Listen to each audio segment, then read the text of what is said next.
Assalamualaikum warahmatullahi wabarakatuh kepada anda semua fans Harimau Malaya.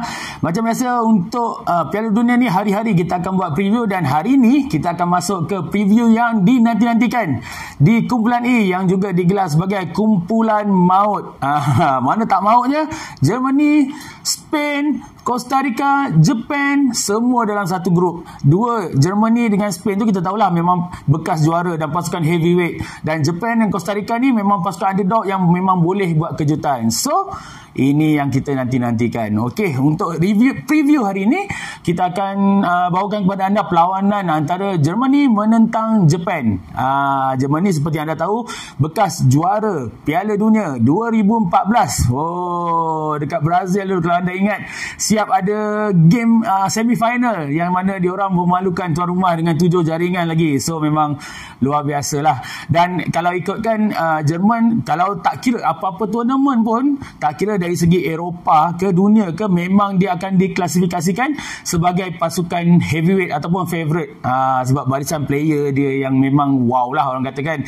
Okey, kita tengok macam mana Jerman layak ke Piala Dunia ni adalah sebagai juara kumpulan J, di mana dalam kumpulan tersebut Jerman telah berjaya mengenepikan saingan daripada North Macedonia dan juga Romania. So dengan kejayaan itulah yang membawa mereka ke Piala Dunia hari ini. Manakala Japan lawan mereka, yang saya cakap tadi, underdog tapi tak boleh dipandang ringan. Dia ada semangat kamikaze yang luar biasa, yang memang tak akan berhenti berlari untuk 90 minit, yang memang tak akan mengalah selagi tak whistle penamat. Itulah dia pasukan Japan. Macam mana persiapan pasukan Japan untuk menghadapi Piala Dunia kali ini? Dia baru sahaja menjuarai Piala Asia Timur pada pertengahan tahun yang lalu. Jadi momentum tu memang sangat baik untuk mereka meneruskan kecemerlangan. Kelayakan mereka ke Piala Dunia adalah sebagai naib juara kumpulan B untuk saingan rantau Asia, di mana mereka berada di bawah pasukan Saudi Arabia yang anda tengok semalam dah mengejutkan pasukan favourite Argentina. Wow. So mungkinkah semangat Saudi Arabia tu dapat diulang oleh pasukan Japan? Itu yang menarik kita nak saksikan. Kalau kita imbas balik pencapaian kedua-dua pasukan pada edisi sebelum ni, kita tengok Germany dia macam terkena curse lah orang katakan. Biasa kalau juara bertanding pada edisi berikutnya, dia akan terkandas di peringkat kumpulan, dan itulah yang terjadi pada Germany pada edisi 2018, di mana mereka terkandas di peringkat kumpulan, berada di tangga tercorot di belakang Sweden, Mexico, Korea Selatan, dan akhirnya mereka satu keputusan yang mengejutkan, di mana kekalahan itu juga menyebabkan beberapa pemain utama mereka bersara daripada pasukan, dan ada isu tentang imigran daripada Mesut Ozil kalau anda masih ingat kan.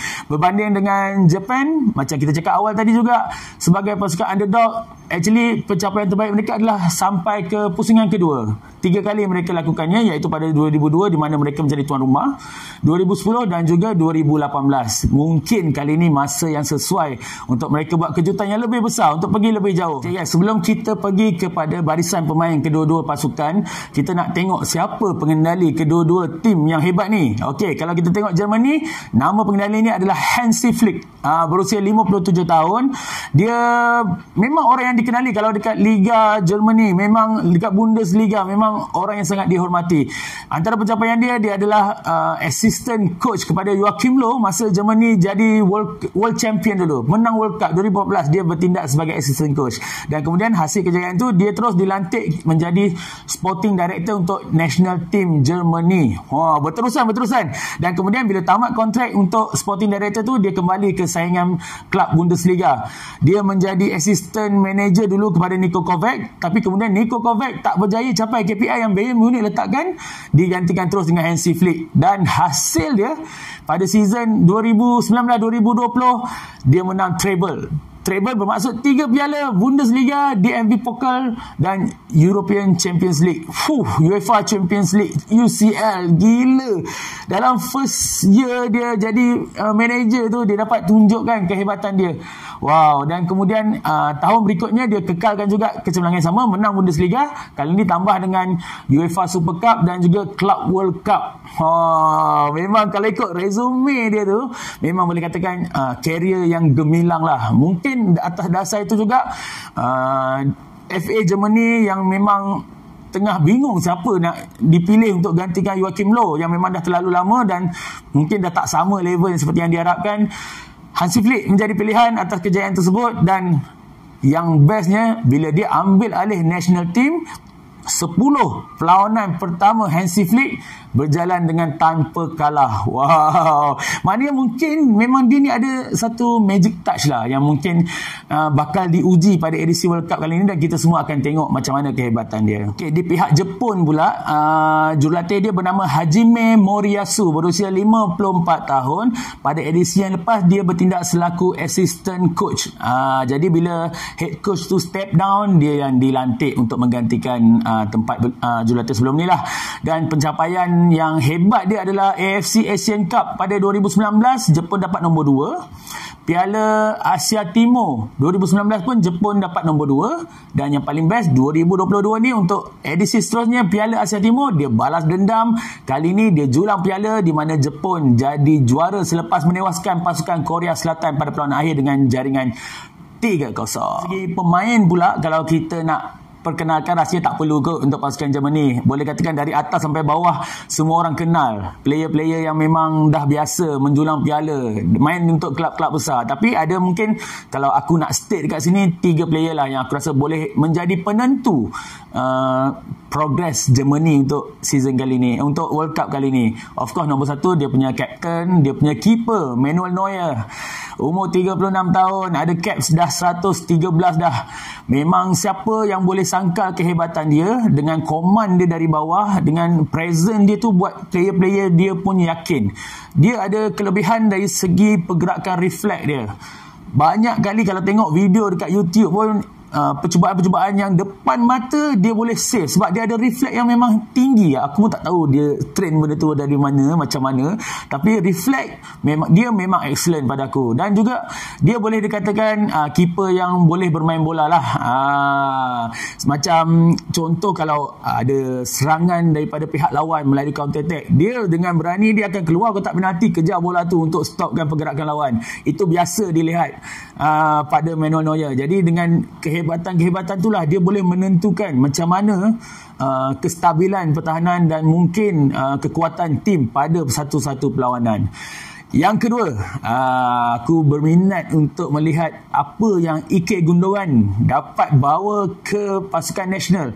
Sebab dia tak macam Neuer. Neuer adalah antara player yang ada dalam skuad juara 2014, tapi Gundogan tak ada.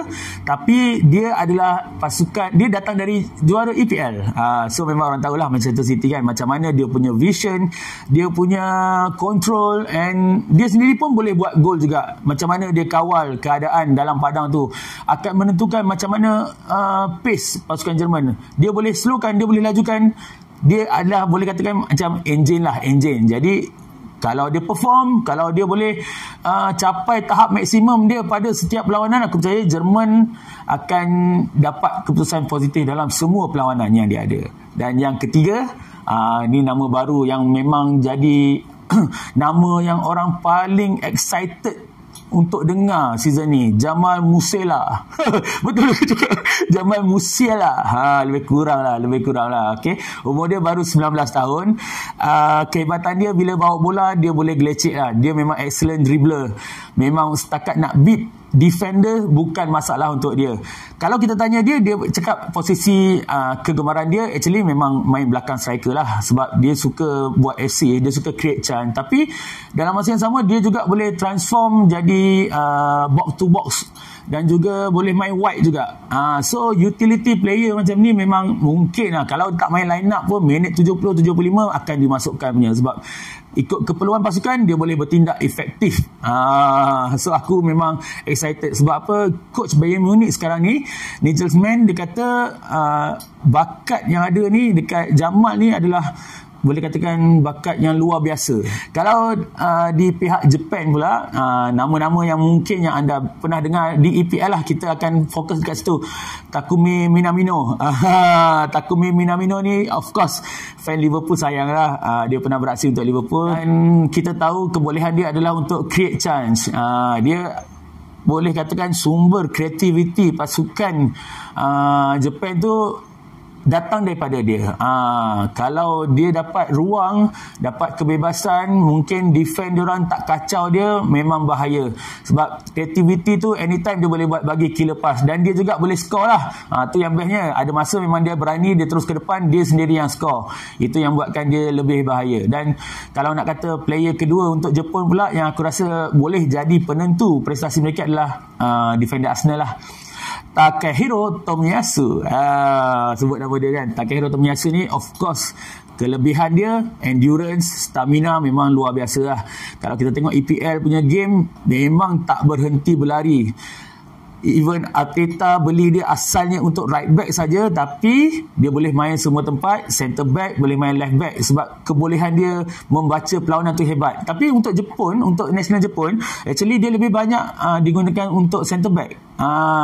Dengan dia punya aerial abilities, dengan dia punya kebolehan untuk tackle, baca pergerakan lawan, memang setakat ni coach Jepun lebih berminat untuk menggunakan dia sebagai centre back, dan kita tahu dia memang seorang player yang fokus. Mungkin kalau partner dia dekat CB tu dapat support dia dengan baik, dia akan jadi gandingan yang susah untuk ditembusi. Kalau kita nak tengok sejarah pertemuan head to head antara Jepun dengan Jerman ni, sebenarnya tak banyak. Cuma dalam era milenium ni ada 2 kali lah dia orang berjumpa, iaitu pada tahun 2004 persahabatan antarabangsa di mana Jepun kalah 3-0 kepada Jerman, dan kemudian mereka jumpa sekali lagi pada tahun 2006. Kali ini mereka seri 2-2. Itu saja rekod yang mereka ada.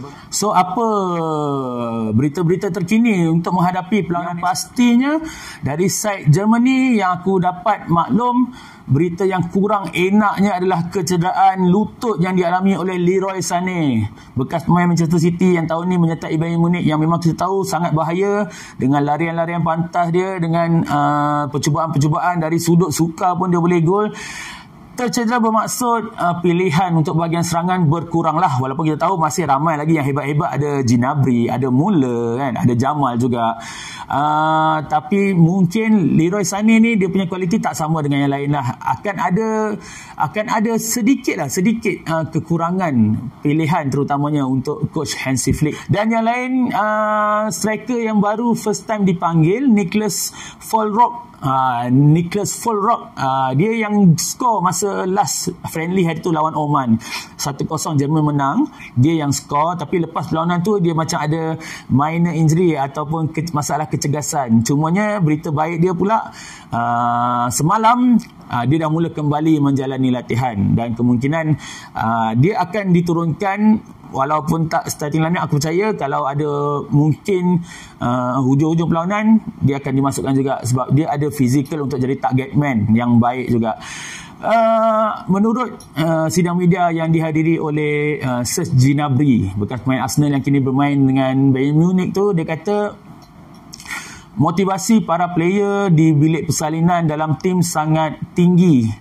Diorang agak bermotivasi untuk tebus ke persembahan yang sangat teruk pada edisi 2018 yang lalu, dan juga mereka hanya sekadar mampu ke pusingan kedua Euro yang baru tahun lepas tu. Jadi ada dendam, ada misi yang diorang nak tebus.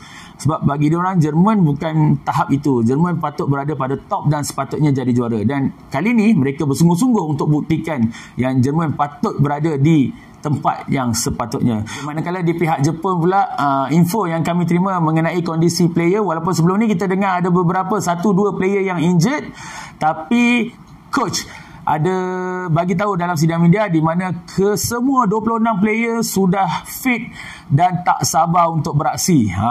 Semangat dia orang yang macam itu memang kita tahulah, memang luar biasa. Dan harapan daripada coach Jepun tu, dia kata dia minta player-player dia untuk sentiasa bekerja keras dalam perlawanan sampai habis whistle, dan juga mereka mahu bergerak secara agresif untuk bergerak ke hadapan. Maksudnya dia mungkin nak lebih attack lah, lebih banyak attack.